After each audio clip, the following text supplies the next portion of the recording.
So what are the costs involved in selling your house here in Bakersfield, California? Really, there's four main things that you need to keep in mind. The first one is closing costs, and most people are pretty familiar with that. What are involved in closing costs? We have property tax proration, we have the escrow fees, we have transfer tax. Here in Bakersfield, we only have a county transfer tax. We don't have a city transfer tax. You have title insurance. All that is just kind of wrapped up in the escrow closing costs. They will do the math for you. They'll help you take care of that. And it'll really just get taken out of your net proceeds at the end of the transaction anyway. So we got closing costs. The second one is commission, depending on if you use a realtor to sell your house.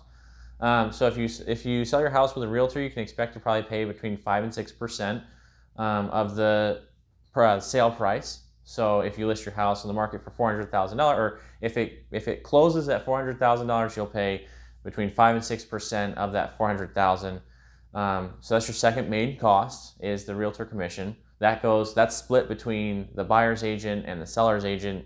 And then third, you have cosmetic touch-up. You know, anything that like paint, flooring, any minor touch-up, landscaping, anything that you can do to kind of pretty up your property right before it's going to go on the market. Keep those in mind. Maybe put in an extra $5,000 or $10,000 or so for the extra paint and whatever else that you can do that's pretty light. That's going to increase the appeal of your property by a lot. It's going to increase the value of your property by quite a bit. So keep that in mind as you go in. So it's another $5,000 or $10,000 or so. And then fourth, this doesn't happen in every transaction, but sometimes it does. Concessions to the buyer. Sometimes sellers will offer to pay some of the buyer's closing costs because they also have their share of escrow fees and they have their lender's fees and all that kind of stuff. So sometimes the seller will offer maybe $2,000 or $3,000 or something like that, taken out of their net proceeds to kind of cover some of those upfront initial costs from the buyer, just to help the transaction go smoother. And if they really, really like the offer, sometimes both parties will do things to sweeten the deal. And then just two kind of additional things just to keep in mind. They're not really costs necessarily associated with the transaction, but just two big costs to keep in mind. The moving costs. If you're moving, depending on if you're moving in town, it can be, $1,500, maybe $2,000 or so. If you're moving out of state, maybe it's a lot more. Keep that in mind.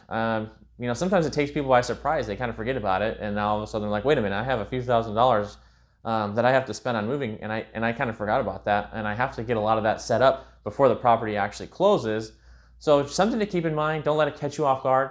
And then, of course, the last thing is the mortgage payoff, and this is kind of how you calculate how much you're going to actually get. You're not going to, if you sell your house for $400,000 and you still have a mortgage, you're not going to get $400,000 back, and obviously.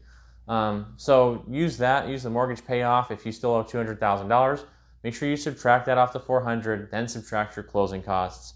Closing costs usually about 2-3% or so, commission about 5 or 6%, and then moving costs, I guess we could say maybe it's about 1% or so, maybe a little bit less. So you're looking at 10% or so for your total cost of the transaction. So if you sell it for $400,000, you got maybe $40,000 that you need to think about, and then on top of the whatever your mortgage is, $200,000. Now you're going to net about $160,000 or so.